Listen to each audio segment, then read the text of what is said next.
Depuis 2023, le mot BRICS est devenu central dans le débat africain. De plus en plus de pays africains veulent rejoindre ce bloc, l'Algérie, l'Égypte, l'Éthiopie et tant d'autres. Pour certains, les BRICS représentent une alternative au système dominé par l'Occident. Pour d'autres, ils risquent d'être une nouvelle forme de dépendance. Alors, une question mérite d'être posée. Les BRICS sont-ils une chance historique pour l'Afrique ou un simple changement de tuteur? C'est qu'il y a quelque chose qui vient sur l'Afrique de l'Ouest, que j'ai appelé l'hiver noir. L'hiver noir. D'abord, que sont les BRICS et pourquoi attirent-ils autant? Les BRICS regroupent à l'origine le Brésil, la Russie, l'Inde, la Chine et l'Afrique du Sud.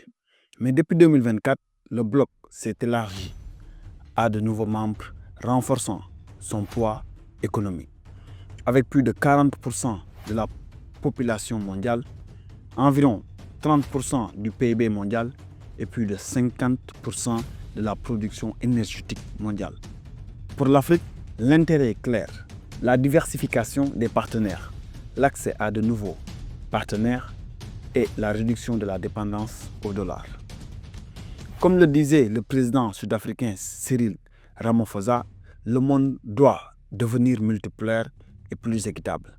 Avec ces BRICS, il y a des avantages.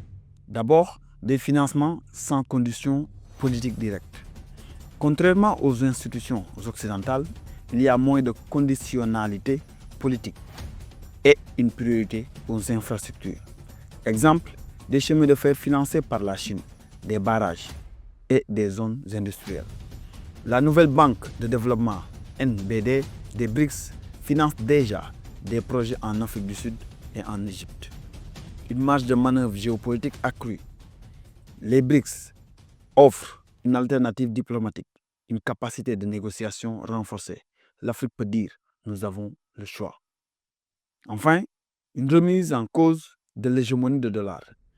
Les BRICS travaillent sur le paiement en monnaie locale et la réduction de la dépendance au dollar. Pour des économies africaines fragiles, c'est un enjeu majeur. Mais il y a des risques, mais trop souvent sous-estimés. D'abord, le risque d'endettement.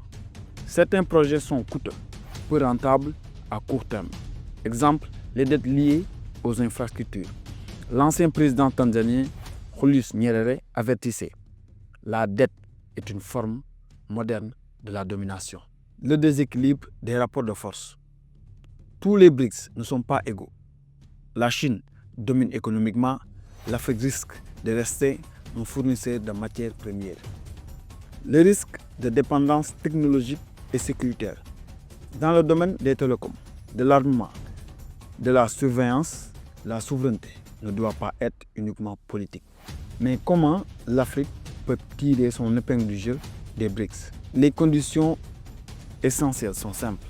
Négocier collectivement, imposer le transfert de compétences, prioriser la transformation locale et éviter les accords opaques. Comme le disait Kwame Nkrumah, l'indépendance politique sans indépendance économique est une illusion. En somme, les BRICS ne sont ni sauveurs ni pièges automatiques. Ils sont un outil. L'Afrique ne doit pas changer de dépendance, mais changer de stratégie. La vraie question n'est donc pas les BRICS sont-ils bons ou mauvais, mais l'Afrique est-elle prête à négocier d'égal à égal? C'est qu'il y a quelque chose qui vient sur l'Afrique de l'Ouest, que j'ai appelé l'hiver noir. L'hiver noir.